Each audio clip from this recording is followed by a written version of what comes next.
The wine hit my lap before I even saw the glass move. It was a vintage Cabernet, $40 a glass, now soaking into the white silk of the dress I had bought to accept my Architect of the Year award. I did not gasp. I simply looked up. My 10-year-old nephew Mason was holding the empty stemware, a smirk plastered on his face. "Mom says you think you are so pure," he said. The table did not go silent. My sister giggled. My mother Sarah waved a manicured hand. "Oh, relax, Chloe. It is just a dress. Do not ruin the night with your drama." I looked down at the red stain spreading across my lap. It looked like a crime scene. I stood up. I did not say a word. Drop a comment below. What was the specific moment you realized your family didn't respect you? Was it a shout or was it a whisper? I want to read your stories. The heavy oak door of the restaurant swung shut behind me, cutting off the sound of their laughter like a blade. The silence of the street was sudden and cold. The night air hit the wet silk on my legs, turning the wine stain icy against my skin. I did not run to the valet. I walked. My heels clicked against the pavement with a steady, rhythmic metronome beat. Click, click, click. I was not hyperventilating. My heart rate was steady. I felt a strange sensation in my chest, not pain, but a hollowing out. It felt like the moment a demolition crew clears a site before the explosives detonate. I got into my car and locked the doors. The interior smelled of leather and the vanilla air freshener my sister Alyssa had left there 3 weeks ago. I stared at the steering wheel. My phone buzzed in the cup holder. The screen lit up, illuminating the dark cabin. It was a text from my mother Sarah. "You are dead to us. Do not bother coming home until you apologize to Mason for making a scene." I read the words twice. "You are dead to us." It was a bluff. It was the same bluff she had used when I was 16 and wanted to go to art camp instead of helping Alyssa with her pageant prep. It was the same bluff she used when I moved out at 22. It was designed to make me panic, to make me scramble for forgiveness, to make me pay the emotional tax I had been paying my entire life. But this time, I did not panic. I looked at the words, and I felt a shift in my brain. It was a physical sensation, like a breaker flipping in a fuse box. If I am dead, I thought, then dead people do not pay bills. Dead people do not subsidize lifestyles. Dead people do not cover the overhead on a family that treats them like a staff member. I picked up the phone. I did not type a reply. I closed the messaging app and opened my banking application. The blue light of the screen was the only thing I could see. I logged in. Face ID recognized me instantly, granting me access to the architecture of my own exploitation. I scrolled to the scheduled transfers. There they were pending, waiting for the first of the month. $1,100. That was the lease payment for Alyssa's Range Rover. She had told me she needed a reliable car for her brand image. I had signed the lease because Mom said I was being selfish with my salary. $1,850. The transfer to my parents' joint account, the home equity line of credit they had taken out to renovate the kitchen I was rarely invited to eat in. I looked at the numbers. I did not see money. I saw hours of my life. I saw late nights at the firm drafting blueprints until my eyes burned. I saw missed dates, skipped vacations, and the cheap apartment I lived in for 3 years so I could afford their upgrades. I tapped the transaction for the Range Rover. A menu popped up. I selected Stop Payment. The app asked for a reason. I typed a single word: fraud. Because it was fraud. They had sold me a relationship that did not exist. I tapped Confirm. The screen flashed green. Success. I moved to the house payment. Stop payment. Confirm. Success. I went to the credit cards. The ones I had given them for emergencies. I selected Report Lost or Stolen. The app warned me that this would immediately deactivate the cards and decline all future charges. I pressed Deactivate. It was done. In less than 3 minutes, I had dismantled the financial foundation of their lives. I sat in the dark car, the engine still cold. I waited for the guilt to come. I waited for the panic. But there was nothing. Just the quiet hum of the city outside and the red stain drying on my dress. I started the car. I did not look back at the restaurant. I drove home, and for the first time in 28 years, I was driving only for myself. My apartment was quiet. It was the kind of silence that costs a premium in the city, heavy and insulated by triple-paned glass. I stripped off the ruined white dress and threw it into the trash. I did not try to salvage it. It was a casualty of war. I pulled on a gray cashmere robe and sat at my dining table. The glass surface was cool under my forearms. I opened my laptop. The screen glowed in the dim room. I pulled up a spreadsheet I had created 5 years ago. I called it the overhead. I looked at the rows. They were neat, organized, and damning. $1,850 a month for my parents' home equity line of credit. They had taken it out to remodel their kitchen. A kitchen Sarah, my mother, had insisted was necessary for family gatherings. I had eaten dinner in that kitchen exactly twice in 3 years. Both times I had cooked. $1,100 a month for the lease on Alyssa's Range Rover.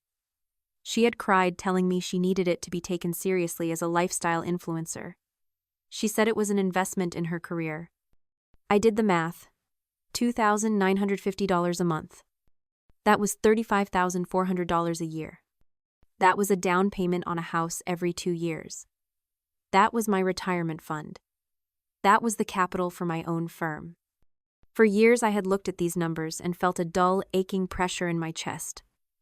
I had told myself it was duty. I had told myself it was what good daughters did. But tonight, looking at the black and white figures after the red wine stain, the math finally made sense. It was not duty. It was a subscription fee.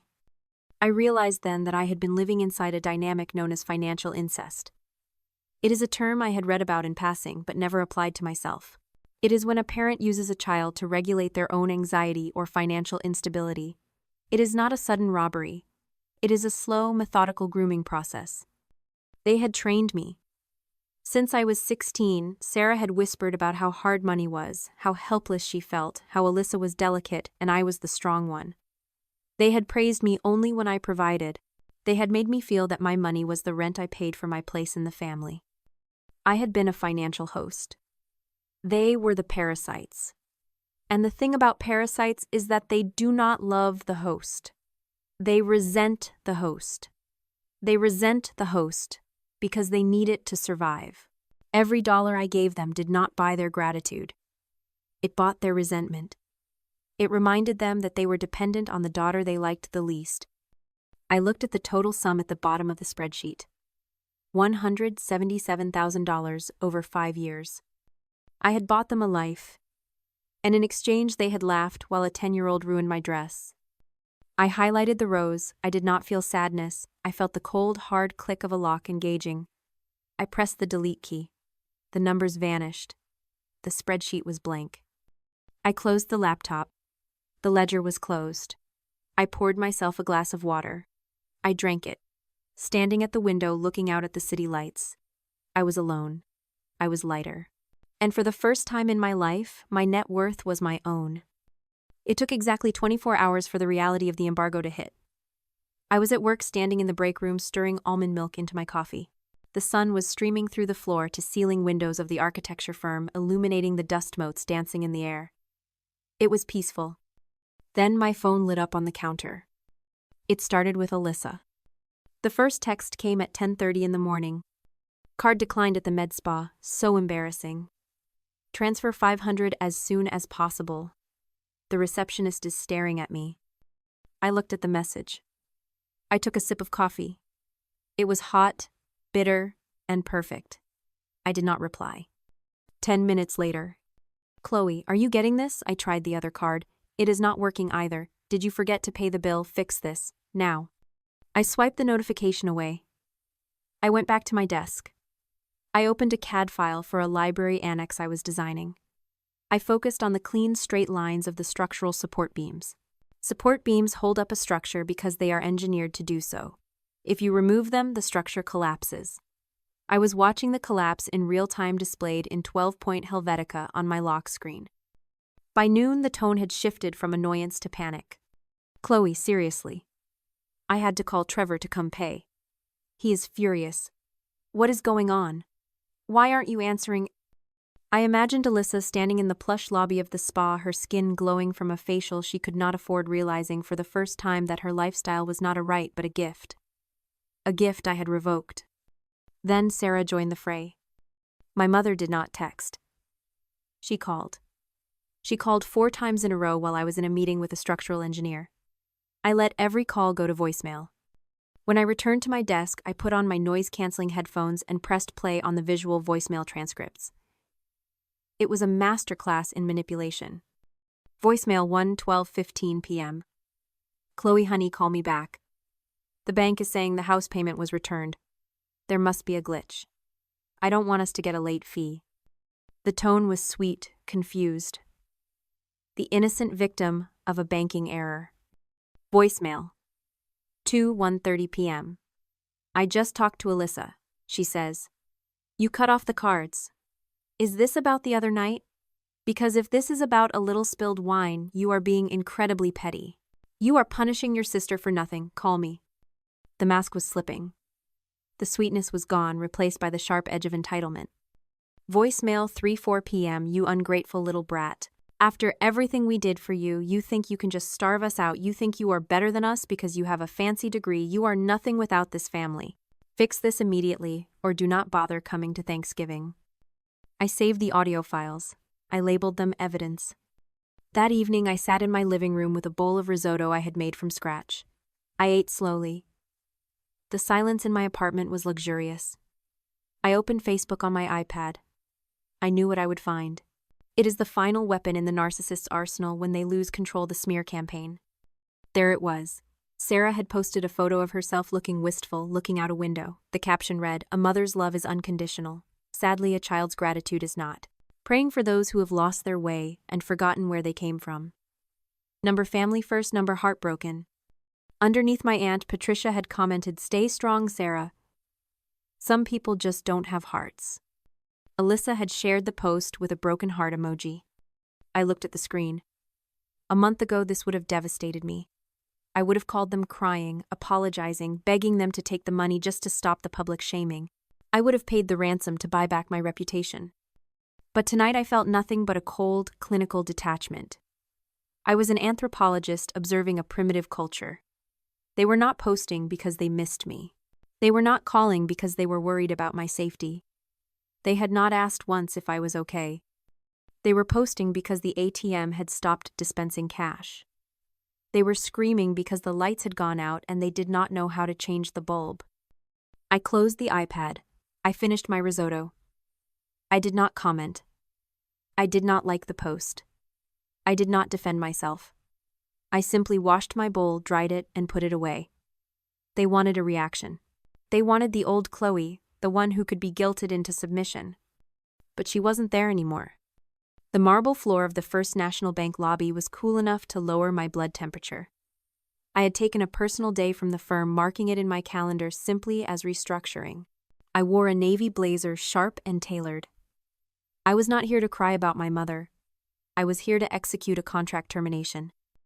Mr. Henderson, the senior loan officer, met me with a firm handshake. His office smelled of coffee and old paper. He was a man of numbers, precise and unbothered by emotion. I liked him immediately. "Miss Miller," he said, adjusting his glasses, "you mentioned a co-borrower release." "Yes," I said, sliding the manila folder across the mahogany desk.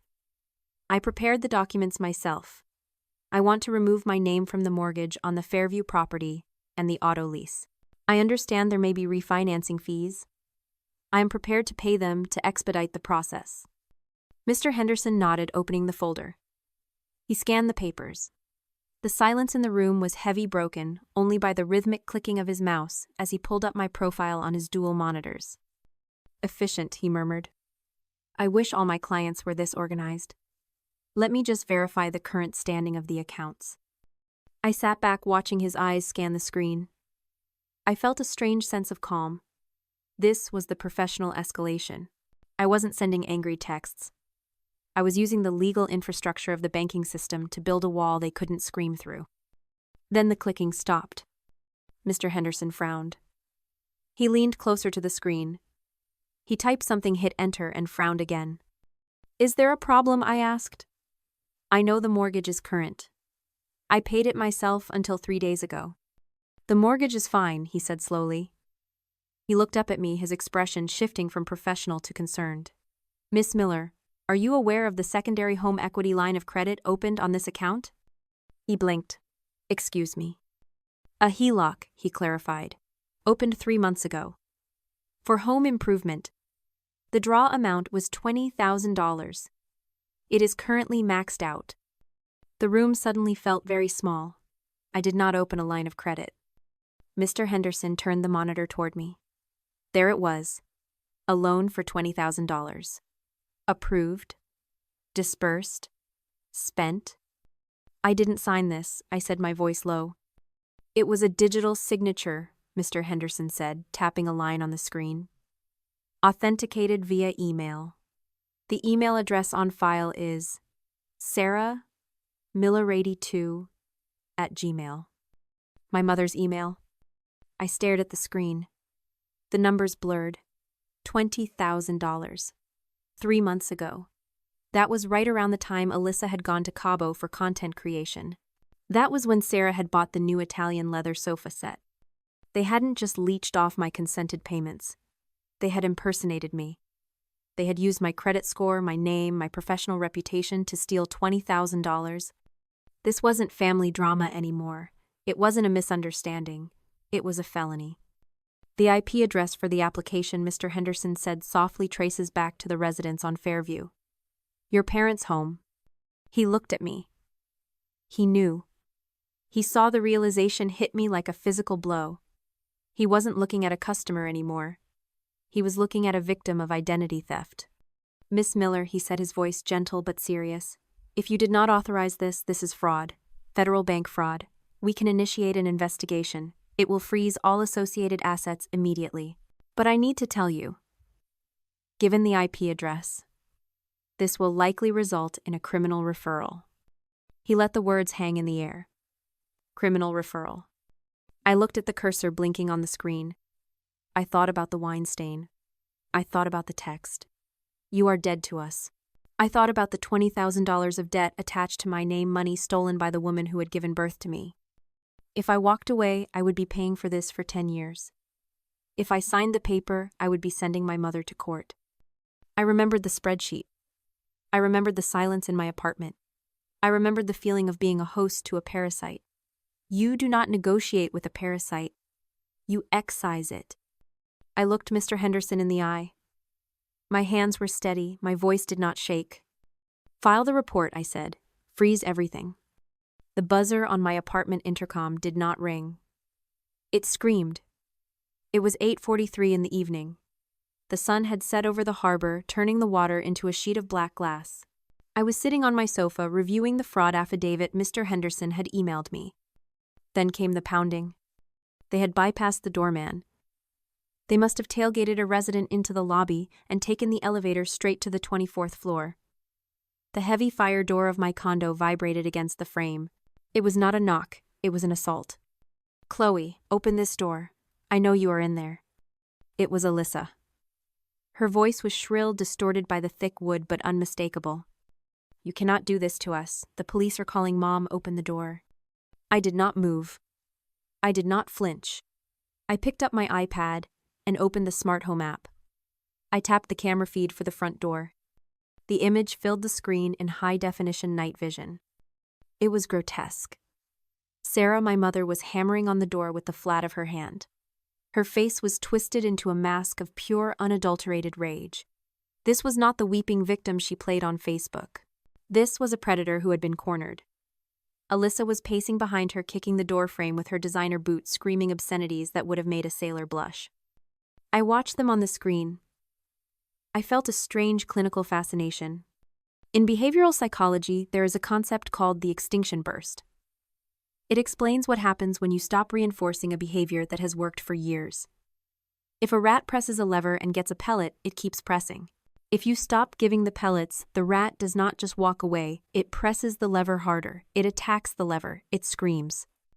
It is a temporary explosive spike in behavior designed to force the reward back into existence. That is what I was watching. For 28 years, their lever was guilt. They pressed the guilt button, and I dispensed money.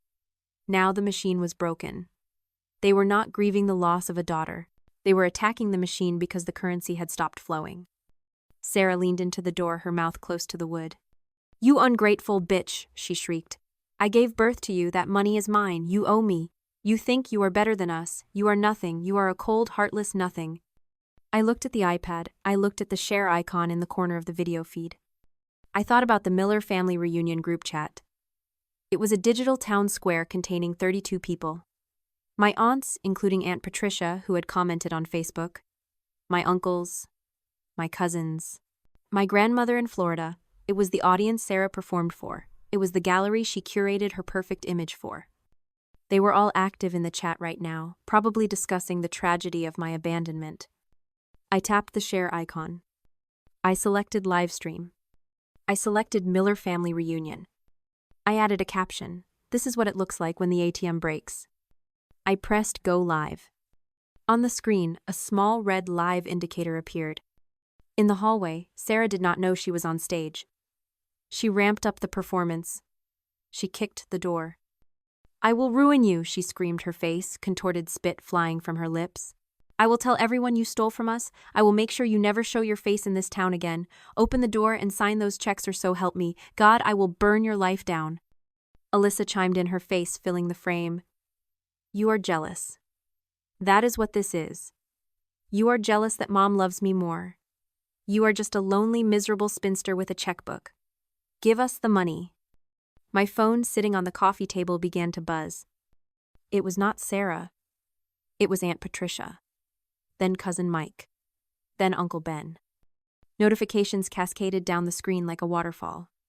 Patricia, Sarah, oh my God, Ben, is she drunk? What is happening, Grandma? Why is she saying those things? Cousin Jen, Alyssa just admitted it. She just admitted it's about the money.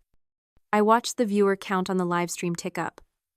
5, 12, 20, 30. The entire extended family was watching the extinction burst in real time. The mask had not just slipped, it had been incinerated. They were seeing the raw, ugly machinery of our family dynamic. They were seeing the abuse I had absorbed in silence for decades. In the hallway, Sarah paused. Her phone must have vibrated. She looked down. I saw the moment of realization hit her face on the high-definition screen. Her eyes widened. The color drained from her skin, leaving it ashen. She looked at the doorbell camera. She looked right at me, through the lens, through the digital feed, and into the eyes of 30 relatives. She stopped screaming. The silence that followed was louder than the shouting. She grabbed Alyssa's arm. She whispered something frantic. They backed away from the door, stumbling over each other, retreating down the hallway toward the elevators. They looked like cockroaches when the kitchen light flicks on. I ended the live stream. I did not save the video. I did not need to. The internet is forever, and family gossip is faster than fiber optics. I set the iPad down. My hands were still steady. The extinction burst was over. The lever was broken, and the rat had finally realized that no matter how hard it screamed, the pellet was never coming back. The police arrived 4 minutes later. They were efficient, professional, and entirely uninterested in my mother's hysterics. I watched from the open doorway as 2 uniformed officers escorted Sarah and Alyssa toward the elevators. Sarah was still trying to play the victim, sobbing about how she was worried about my mental health, but the performance fell flat. The officer just pointed toward the elevator bank, his face impassive. They did not look back at me. They couldn't. The shame was too absolute. When the elevator doors slid shut, cutting off their voices, the hallway fell into a silence so profound it felt like pressure in my ears. I closed my door. I locked the deadbolt. Then I engaged the security latch. Click, click, click. I walked back to the living room. My iPad was still sitting on the coffee table. The live stream had ended, but the chat was still active. "Patricia, Chloe, I am so sorry. I had no idea it was like this. Uncle Ben, we thought you were just being difficult. We didn't know. Cousin Jen, that was terrifying. Are you okay?" I read the messages, but I didn't feel triumphant. I didn't feel the rush of victory I had expected. Instead, I felt a heavy, crushing exhaustion. I turned off the iPad. I didn't want their apologies. Their apologies were just another form of noise. They were trying to rewrite their own history of complicity, trying to distance themselves from the monster they had helped feed for decades. I walked into the kitchen. I opened the fridge and took out a bottle of Sauvignon Blanc. I poured a glass. I carried it to the window and looked out at the city. This is the part nobody tells you about going no contact. They tell you about the relief, they tell you about the peace, but they don't tell you about the grief. I stood there holding the cold glass and realized I was at a funeral. But it wasn't a normal funeral. In a normal funeral, you grieve a life that was lived. You cry because someone is gone. Going no contact is mourning the living. It is a funeral for people who are still breathing, walking, and posting on Facebook. It is the specific, agonizing grief of accepting that the mother you wanted, the one who would love you without a price tag, the one who would protect you, never existed. And she never will. For years, I had paid the bills because I was buying hope. I was paying a premium for the possibility that one day, if I gave enough, if I was successful enough, Sarah would look at me the way she looked at Alyssa. I was investing in a future where I was loved. Tonight, I had liquidated that investment. I had accepted the loss. I looked at the reflection of the room in the glass. It was empty. It was quiet. There was no debt. There was no yelling. There was no wine stain on my dress. I took a sip of the wine. It was crisp and clean. I held the glass steady. My hand did not shake. The liquid stayed perfectly level, a calm sea in a crystal vessel. I had fired my family. I had demolished the structure that was built on my back. And now, standing in the wreckage, I realized that the view was finally clear. I raised the glass to the empty apartment. To zero balance, I whispered. I drank. And for the first time in 28 years, the silence didn't feel like loneliness. It felt like ownership. If you are holding onto a relationship just because you paid for it, let go. Share this story if you've ever had to fire your own family.